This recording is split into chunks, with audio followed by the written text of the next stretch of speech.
to the Guide to Live. It's Wednesday, December 11th. And this is your weekly hangout to join us to talk about live streaming with people who really know what it's like. Because let's face it, no one really knows what you're talking about if you say you work in live streaming.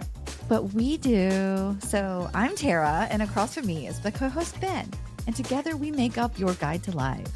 Yeah, in this episode of the Guide to Live, we're going to be talking about TikTok. Is it going to get banned? Is TikTok Live going to get banned? So we're going to dive into the power of building your personal brand. What do you do about this right now? Exploring strategies for direct engagement. Maybe some warnings there why short-term motives from new platforms can hurt your growth if you don't have a plan. Plus, some actionable tips on how to future-proof your audience relationships, build resilience, and stay tuned for insights that will help you thrive as a creator. Yeah, let's do this. Let's do it. Let's go. It's kind of what it is. What is? It's a little shadow box because isn't that the thing for the teleprompter like reflects the light, so it's kind of like a shadow box. Isn't that what shadow boxes do? Remember back in the day before there was like any kind of live, or the only kind of entertainment was like basically you would either go to see it live or you would make a shadow box and puppets in your house. The only way. I mean, there was a lot. I haven't thought about that for a long time, but there was a lot of like, this makes us sound like we're from the Victorian age. I know. Well, I think we are because I think our parents are like silent generation, aren't they? Well, in that case, everyone is, but you would literally get a cardboard box. I mean, these are your options as a child. Or as a person right now, you can watch live streaming and YouTube and all of these amazing things versus a shoebox with cut out characters that you got from like a magazine. You get real creative. I have a woman. She's got a robot arm and a chicken head. I mean, a goose head. Yeah. And really the fun, and then you do a little show for your family, and everyone politely applauds you.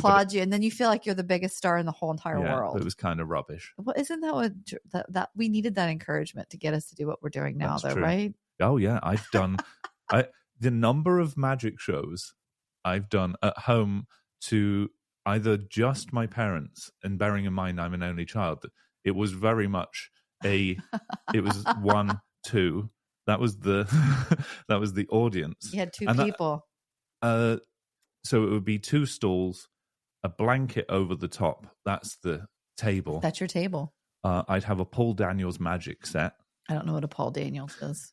Paul Daniels is he is a British magician, but back but 90s television when it was like big show and it was like there was magic on TV. It's like what on earth was happening? And it was him and his wife Debbie McGee.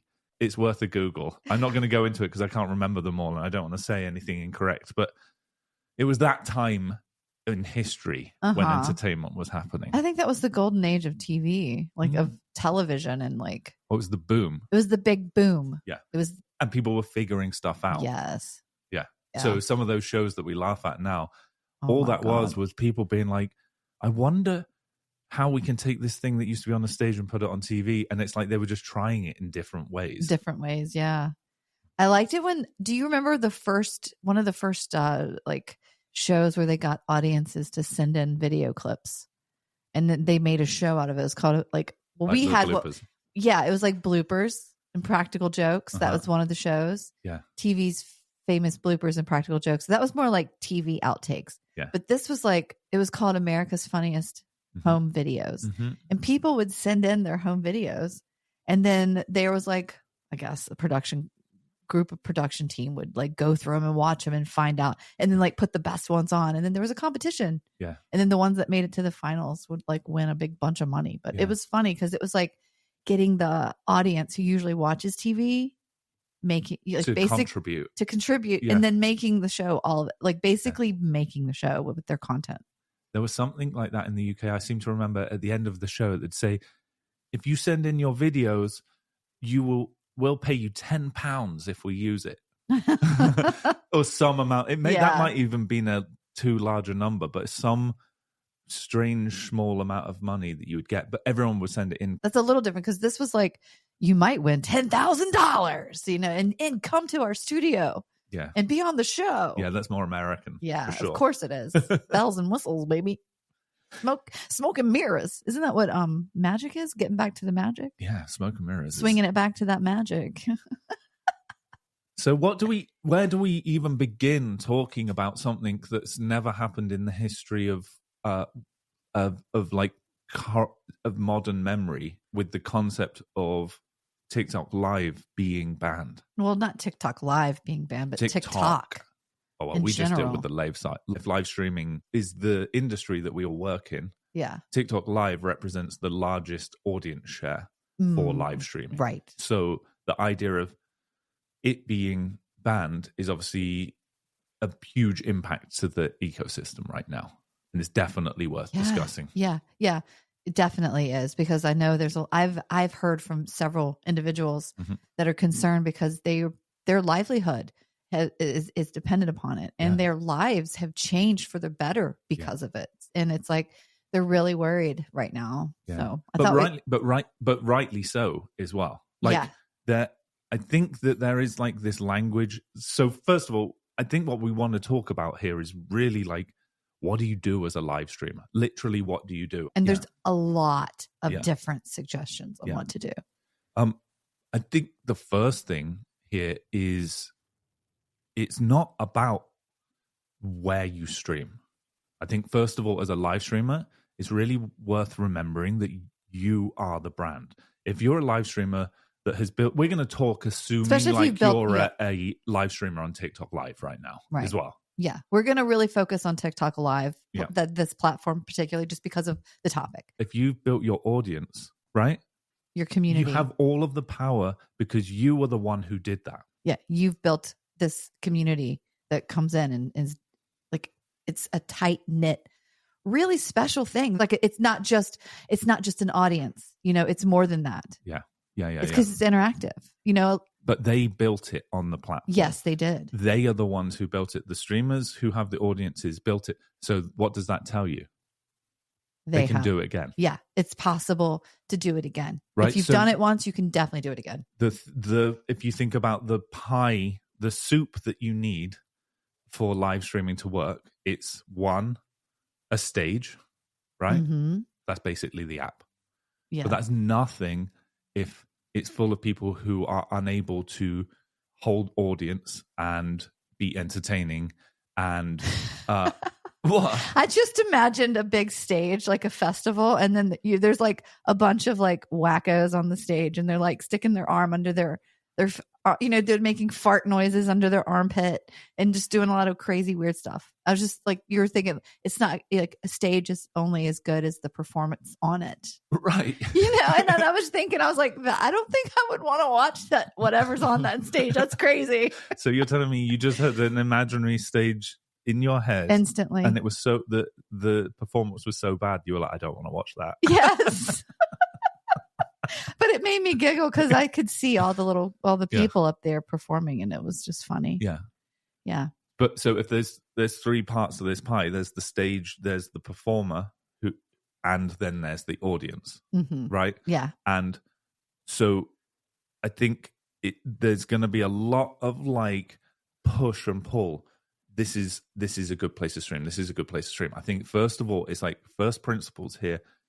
If you have been able to stream on any platform before, or you've improved, like we've worked with hundreds of people now over the last 2 years who have gone from this being a hobby to a part-time thing to a full-time thing, and they've done that because they're good, right? They've become literally good.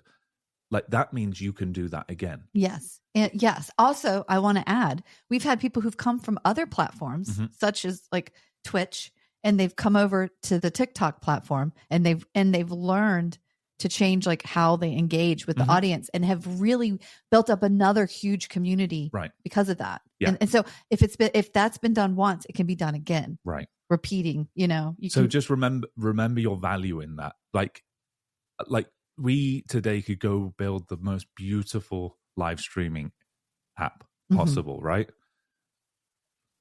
We couldn't, because that's really difficult to do. But no, we couldn't do it. Hypothetically, there is the platform itself, but if the content on it isn't good, it doesn't matter, even if there is an audience, because we know that it's difficult to live stream. So it's not like there's just loads of people out there who are just going to hop on and suddenly be able to do it. It takes months and months and months, 6 months, a year to get to the point where you're good at it. Yes. If you're literally, we're talking about people who are professional live streamers. Doing it for a part-time or full-time living. Yeah. I mean, you can go on and you can quickly build an audience and you can battle and that kind of stuff. And there's a short life cycle. Yeah, to but that. we're talking about building a skill, like taking a skill, working on it, practicing it to where it's like developed enough to where that is your job now and you're using your skills every day. Mm-hmm. So that's probably, I mean, that's an empowering thought, right? So what do you do now? So first of all, there's at the moment, what is it? Is January 19th is the potential date. It's almost worth just thinking like that will get extended some amount of months. So it's some amount of months right ahead. Yeah. And the outcome is either going to be it goes away completely, which would be an unprecedented event. Right. Like complete shutdown. Yeah. No one has access to it. Or it carries on. Right. And what do you do? I think bearing in mind, if you hold in your mind, I have this power because I have this skill, which has huge value, that I can hold and retain audience and turn them into a community and they are happy to pay for it. That's a big skill that you have. That is, that's talent. But remember as well, too, the viewer ecosystem around you isn't necessarily with the best will in the world. They're not 100% watching your content. They're not just watching your content. Like your viewers on this app, if you have on TikTok, on TikTok, if you've built a community of viewers on TikTok, they're not just watching you when they go on TikTok. They're not just going to watch you. About 1% of your audience in general would be exclusively watching you. So that means any move needs to go to a place where there is equal quality around that is going to hold that audience. Because if it's just you, it's going to spiral down quite quickly. Or if it's you surrounded by weaker content, the same is going to happen. So these are all thoughts that we have to hold in our head when it comes to deciding what to do. Like today, what to do in 6 weeks or in 4 months, or planning for an event that won't ever happen. Yeah. Right? Well, guess what? Welcome to live streaming. The industry of live streaming is kind of like that because things move so fast anyway. Yeah. So it's good to be able to think quick on your feet and to pivot quickly. Yeah. But not too quickly and not too rash. You have to put some planning in ahead and forethought because you don't want to make any rash decisions to where you like cut your nose off. Well, I would say even more than that. It's like not making a rash decision. It's like there are active things. Like if you break it down, it's like if you're a live streamer, you stream to the place where there is most audience, right? Most potential audience.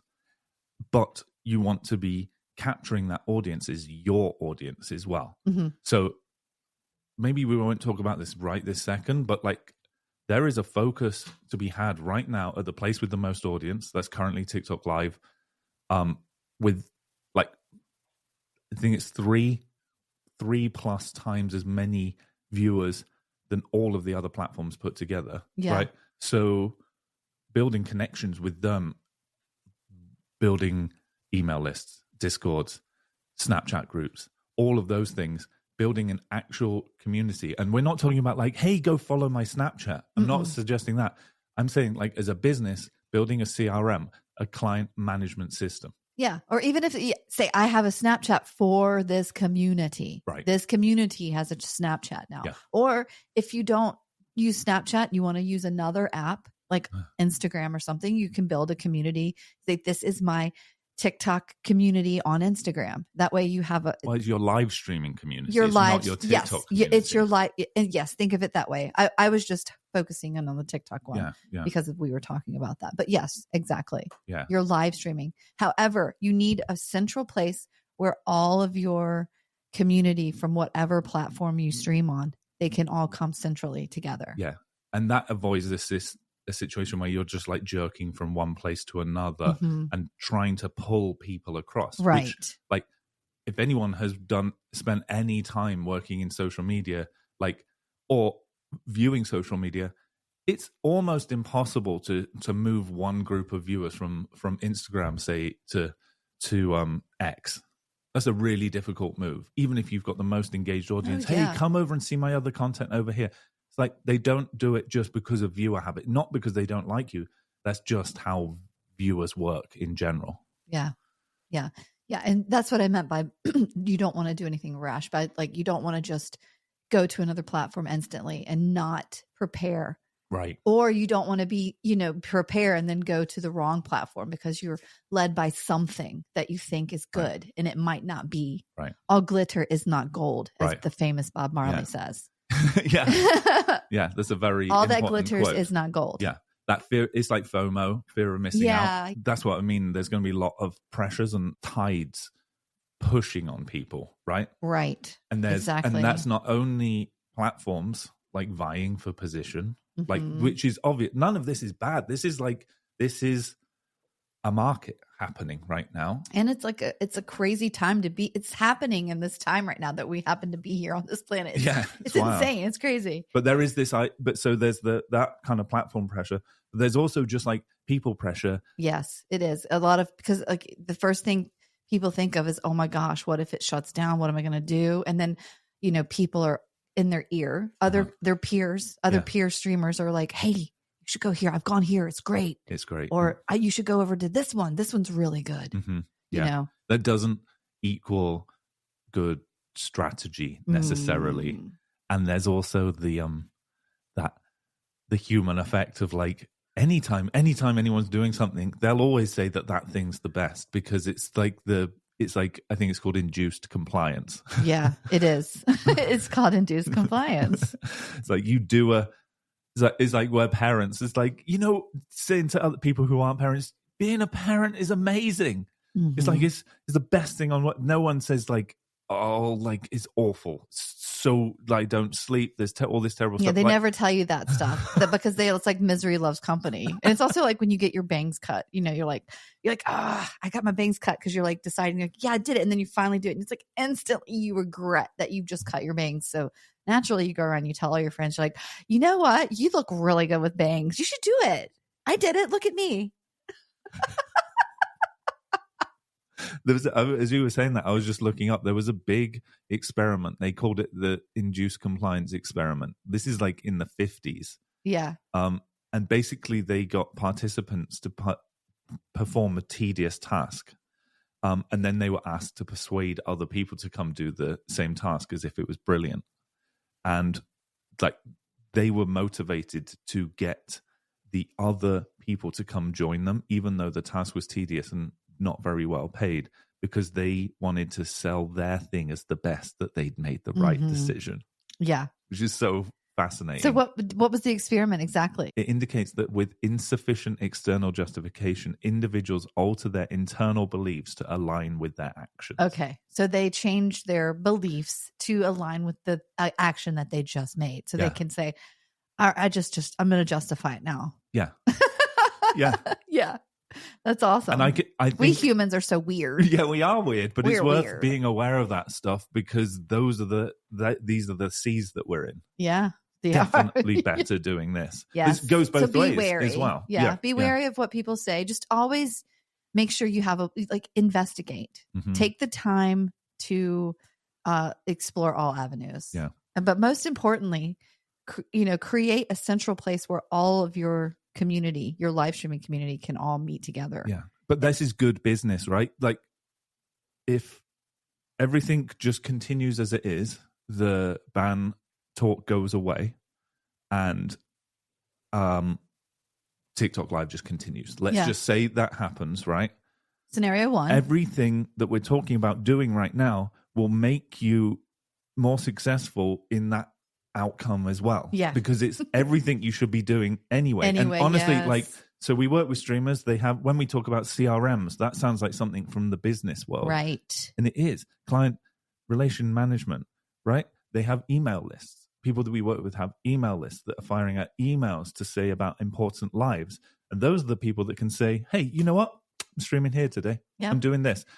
It's like spitting information to everyone in your community that's off the platform, so you know that it goes to them. Yeah.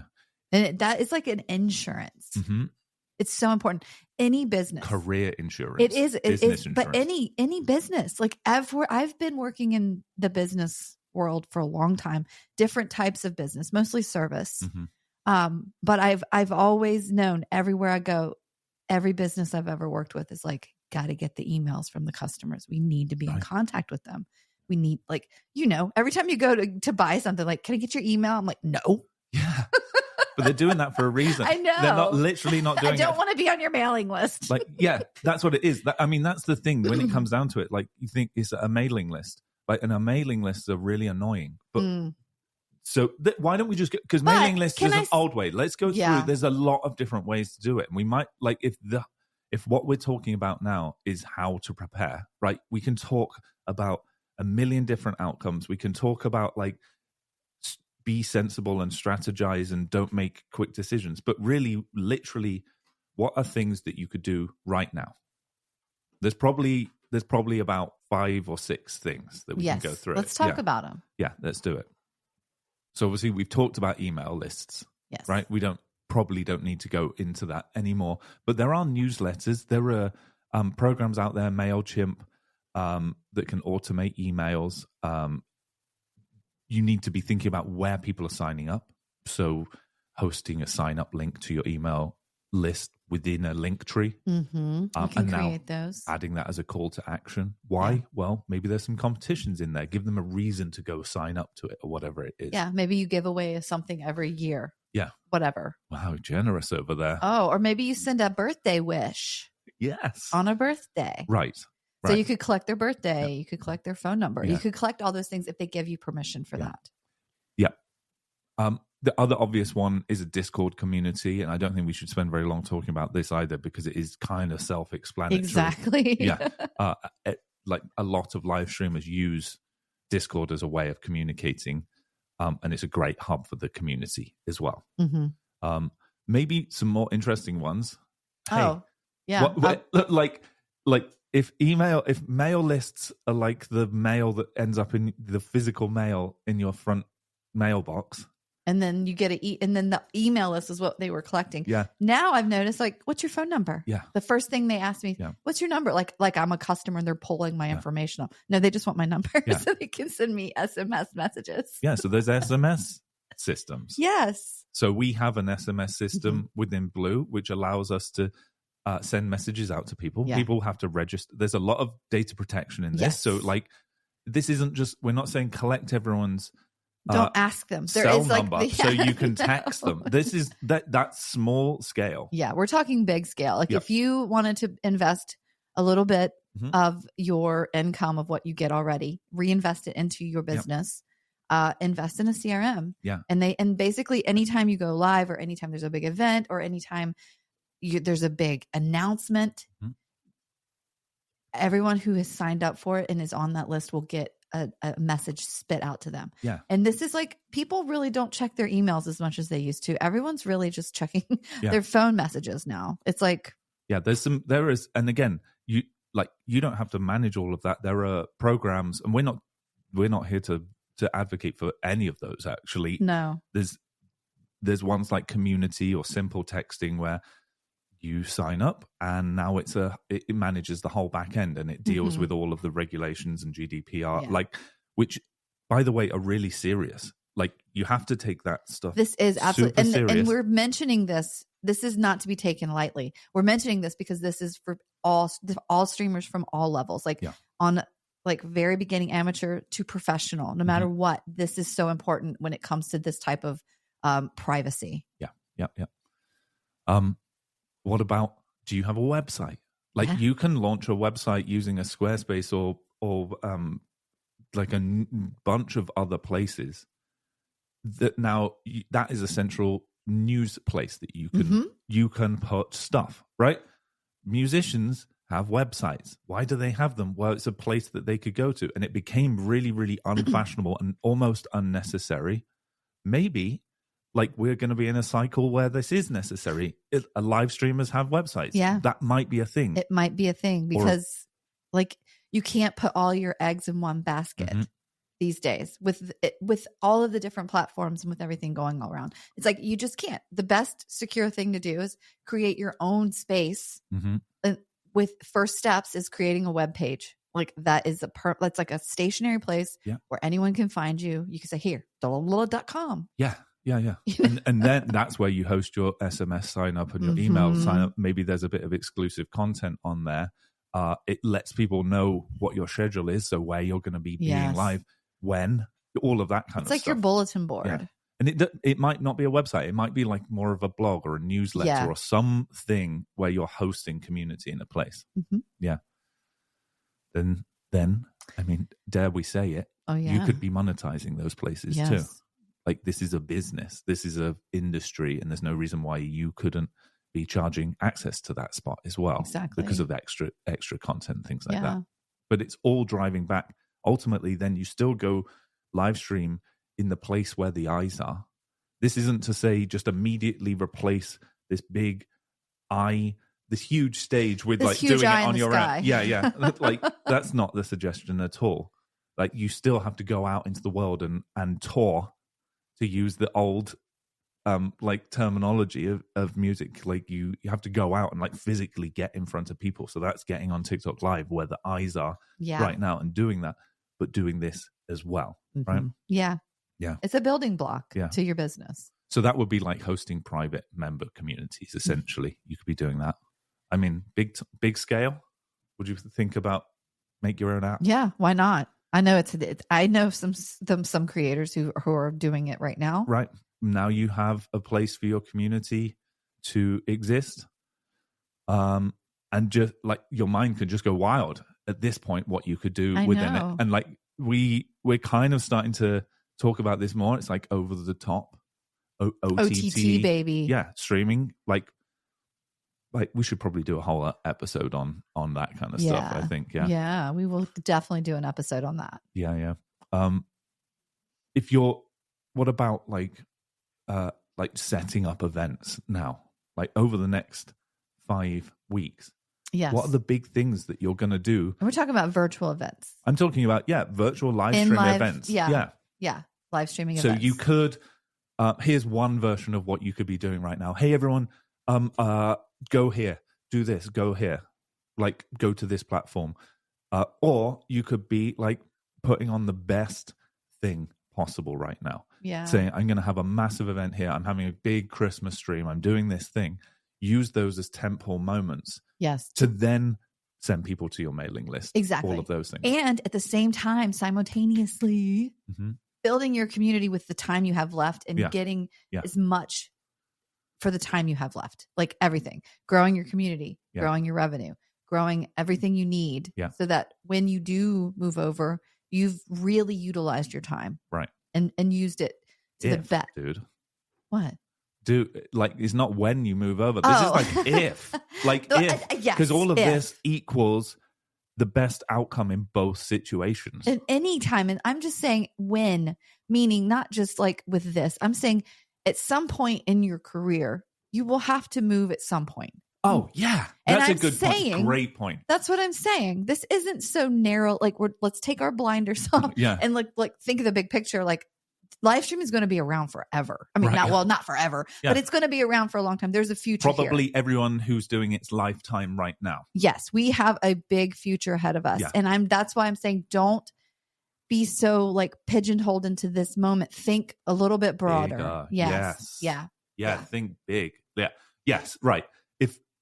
If this wasn't happening or nothing happens in January, everything carries on. Something's going to happen in 5 years' time or 3 years' time or 10 years' time. It's going to change. Right. Yes. So it's like, and every time, what does everyone do? What are you going to do? Is just like go, what shall I do? Run to like. Build your foundation now. Yeah. Start your mailing list. Yeah. Build your community. Get a place stationary for your community. Because here's two versions. If you do a move, here are two versions. Like kind of like doing a bit of both. Or actually making an announcement about it. Because communities, you as live streamers, you're the heads of communities. And I think sometimes people forget that is why. Like often people run their communities as live streamers in a very democratic way. What should we do? What should we do? But ultimately, people are there because of you. You have absolute power. And so people are looking for leadership in that situation. And all of those people are going to be in this sea of like pressure and hearing things and FOMO and all of that kind of stuff. Mm-hmm. So planning is always good in this situation. Yeah. There is a lot of damage that can be done. Yeah, you don't want doing the wrong thing. Yeah. Knee-jerk reactions can really cause damage. That it can be irreparable sometimes. Yeah, totally. So we're just warning everyone. Yeah. Just be wise. That's why we're here. Honestly, that is why we're here right now. We're talking about this. We just want to make sure that everyone remains calm and just think clearly and use your head. Yeah, like definitely. Don't panic. Don't panic. Yeah, it's kind of like that. Don't panic. It's not going away. Do what you've been doing. Keep getting better at it. Yes. Keep making the show better. Keep making, like, this seems crazy. If you're not stop. If you're not selling merch, start selling merch right now. Why? Because it connects you to people. Yeah. Sell it for cost right now. Don't worry about making money. Get people a bunch of merch. Maybe give it away. Like, if you're concerned, let's break it down. Why are people panicking, or why would they panic? They're worried that all of these people are just going to disperse and there's no way to get to them. Right. Well, what do you do to actively combat Send that? them something. Yeah. It's like, why did businesses send you erasers things and like pens and stuff like that? Like collect all of these UPC labels and then mail them into us. Guess what? They just got your mailing address. Yeah. You're on their list now. Or you've got the pen from the doctors. It's like they don't want you to have a pen. It's an advertising ploy. And I know and I know everyone literally knows this, but like switching your mind into that, you're the business. You're the business as the live stream. Yeah. Yes. Yeah. And I think, and then if you flip it onto the platforms, like, what is the platform's responsibility in all of this? I mean, I think there is an importance here that it's about actually getting real quality and eyes, as opposed to just like we saw this before. We saw this in like the gamer streaming wars, like several years ago, and there's hundreds of thousands of dollars being given to people to come stream in places like the Facebook streaming. Like, it doesn't exist anymore. Yeah. It was bad business because it doesn't it didn't sustain because there wasn't enough eyes captivating. Like they weren't captivating enough eyes to stick there. Yeah. And like that's the proof of the same effect. You can take streamer X, who has got 100,000 people who are watching them over a month consistently. If you move them to a new place, that 100,000 people doesn't translate at all. Even if you pay the streamer a boat ton of money to do that, it doesn't work. So what is the goal? The goal has to be making something that people actually care about and quality. And that comes from the streamers being good. Yes. There's no, like, otherwise you just have a big empty app. Yeah. Yeah, you do. It's like what? It's like Instagram wouldn't have been Instagram if people had put up shitty photos. Yeah. I mean, like back in the beginning, I can imagine if I had, because when I first started I had FOMO for Instagram because I didn't have an iPhone for a long time. I had a Samsung, so I couldn't even get the app. So when I did get it, I was like, oh, I've got the best photos. I was so into like lomography. I did it with real film, and then I did it on Instagram. And then all of a sudden I like noticed this flood of selfies. Selfies just started out of nowhere. Could you imagine if they had started Instagram with just selfies? Right. It wouldn't have been the platform it is now. Well, it's the depth and the substance and the width of the audience, in the same way as Netflix is doing what it's doing now, and it's selling ad space and it's doing this stuff, and it's way more commercial. Like at the beginning, when it was shipping CDs out to DVDs out to people, like it was quality. Like you weren't getting. When the streaming side of Netflix started, the shows they had on it were weak. Yes. Because it was all brand new. It was brand new. It was licensing issues, blah, blah, blah. They quickly got up the same quality of content as they were shipping out with their DVDs. But they had this massive base because people used them to get quality shows and movies. Right. Via DVD. Like, if the content had been bad, they wouldn't be where they are right now. Right. Exactly. And that was like 10 years of that. It took time to build that up. Yeah. Yeah. Yeah, it did. Yeah. So there's like responsibilities, I think, on everybody's side here, like consistently about like how do you grow? Obviously, you need money coming into the industry. You also need people's eyes and retention. And if we're genuinely talking about taking viewership from television, like if that is really what's happening, it's happening. It is happening. It is actually happening. But the content has to be good when they get there to carry it on consistently, yes, and improvingly, because television was bad in relative terms to what it is now. Back when it was in its early days. Yes. I mean, things improve over time. It has to improve quality, depth. And we're not talking about like have a nice camera and thing and like that. Yeah, it's got to look better, but literally the show has to be better. Yes. Yeah. What you're delivering that the viewers are receiving and consuming has to be really good. Maybe it's worth painting. It's like it's like the picture we're painting is being on a streaming platform where you're scrolling and everything you scroll onto is of high quality, visually, audio, and someone might be playing music, next person might be chatting, next person might be crocheting, next person might be battling. Yeah. It's all of a quality right. That's the same as when you click through TV channels. Right. And you're I was just going to say that. Right. Yeah, I was going to say it's like when you're clicking through the channels on TV. When you did that, when it was just TV and channels, and it was like the quality was great. You might not have liked what the show was, so you clicked on. Right. Until you found something you liked. Yeah. Commercial. Oh, don't want that. Yeah. QVC. Don't want that. Oh, cartoons. Yay. Yeah. Oh, wait. What cartoon is this? No, I don't want that. It's the content. It's the content. And it's all about preference too. So I'm excited to see. Yeah, it's a really exciting time. I really am. I think what it does is probably what is happening right now is making people realize the value in what they have. Like streamers and platforms alike, like there is huge value in this thing. It's not an app, it's a thing. It's a way of communicating with people. Yeah, it's a way of discovering people and finding a place where you feel like you belong. Right. Yeah. Yeah. So there's huge power in that. So maybe this shakeup is like making everyone realize it. So I think the way forward then is being more of an industry which is in control of itself. Like the streamers are supported in a way that all of this stuff, email systems and CRMs, it's like it's easy for us to say like that is work. It shouldn't necessarily be work where you have to give away percentages of all your earnings for someone to do that. No, it should be add-on services. It's like those are services that, I mean, that's our belief of this new burgeoning industry. Yes. Like that is a way that the actual support can happen. Yeah, like you have your core business and then you bolt on certain services that you need. Yeah. It's not like you own those people. Yeah. Not those people or those people own you. Yes. It's not like that at all. It's more of like I'm consulting. It's a consulting relationship. Right. So there's that element to it, which could be a complete shift change in terms of how things are done.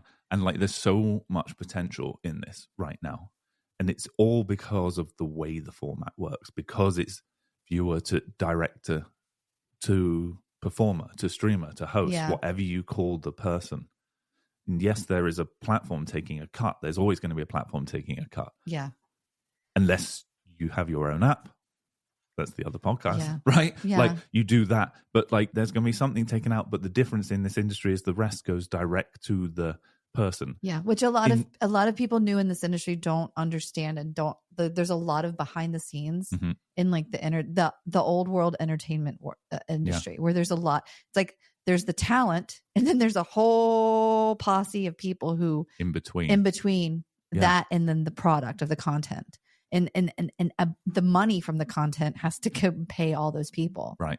I mean, as an actor or if you're on TV, you don't do your TV show and then the people pay you directly. That doesn't exist. Same with movies. Same with music. Like there's bigger systems. I think there's a misconception with a lot of people in the general public. They think, oh, well, they made $15 million on that movie. That means they got that $15 million. It's like, no, their entity, their business of like Jim Carrey as an actor. Jim Carrey has a business on him as an actor, an LLC. and it goes to his business, and then it's distributed to all the people who worked to make him who he is. Yeah. Well, it is exciting, though. That's the thing. I think that's the big message. I think, take it seriously. Take it seriously. This is a very important time to be here right now, especially if you're already successful and you're gaining success. Don't let this derail you or shift your motivation or your focus, because the bigger picture is this is the beginning of, this is like 1940s and 1950s Hollywood, but it's you are the star. You're the star, and not allowing all of these pressures to kind of like get in the middle of it. Right. This is how people cut get the in the middlemen out. Yeah, and the whole system is set up so there isn't somebody in the middle, and no matter where you stream, that's gonna be the case. And it's like, let's embrace that and like run with it. Take control. And how do you do it? Just be being great right now. Like audience and the viewer numbers and the gifter numbers currently on TikTok Live, like they're still just going up. It's not like any of this is changing that. So people are going on there for they're wanting entertainment. And if anything, things being in the news is causing people to go look more. Great. That's good for you. Go stream the best possible show. Yes. Capture the audience, because it's going to be great either way. Yeah. Yesterday is history. Tomorrow is a gift. Today is the only thing you have. So make the most of it. Make the most of it. Boom. All right. We will see you next time. Thanks for hanging out with us. All right. See you next time, guys. Bye. Bye.